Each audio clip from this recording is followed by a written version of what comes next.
இஸ்ரேலுக்கு கடுமையான பதிலடியை கொடுப்போம் என ஈரான் அதிபர் மசூத் பெசஷ்கி எச்சரிக்கை விடுத்துள்ளார்.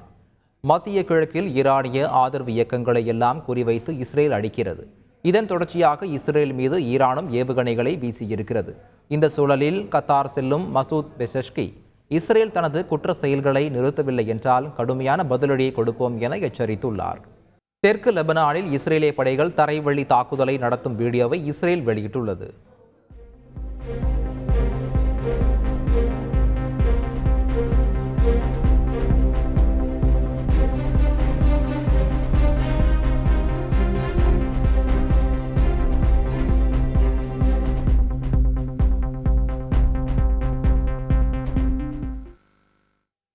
இஸ்ரேல் படைகள் லெபனானில் தரைவழி தாக்குதலை தீவிரமாக்கிய சூழலில் இஸ்ரேல் பிரதமர் பெஞ்சமின் நெதன்யாகு அந்நாட்டு பாதுகாப்பு படை தலைவர்களோடு ஆலோசனையை மேற்கொண்டார். ஏவுகணைகளை வீசிய ஈரானுக்கு பதிலடி கொடுப்பது குறித்து இஸ்ரேல் யோசித்து வரும் நிலையில் பாதுகாப்பு படை அதிகாரிகளோடு நெதன்யாகு ஆலோசனையை மேற்கொண்டிருக்கிறார். தெற்கு லெபனானில் இஸ்ரேல் தரைவழி தாக்குதலை நடத்தும் வேளையில் லெபனான் மக்கள் கடற்கரையிலும் சாலையோரங்களிலும் அச்சத்தில் தஞ்சமடைந்து வருகிறார்கள். அப்பகுதியில் முக்கிய நகரமான சிடோனில் இருக்கும் பல்கலைக்கழகத்தில் மக்கள் தஞ்சமடைந்துள்ளனர். கிராமங்களை காலி செய்து வரும் மக்களுக்கு இருப்பிடம் வழங்க பல்கலைக்கழகத்தில் வகுப்பறைகள் தங்குமிடமாக மாற்றப்பட்டு வருகின்றன. பள்ளிகள் எல்லாம் முகாம்களாக மாற மக்கள் தஞ்சம் தேடி தொடர்ந்து வந்த வண்ணம் உள்ளனர்.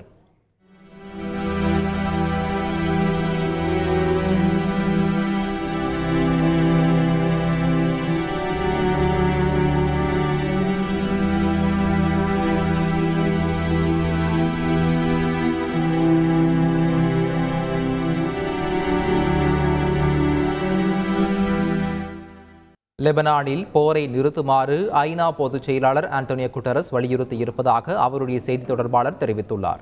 ஈரான் தாக்குதலை தொடர்ந்து மத்திய கிழக்கில் போர் மேகம் சூழ்ந்திருக்கும் வேளையில் லெபனானில் மோதலை அதிகரிப்பதற்கு கவலை தெரிவித்துள்ளார்.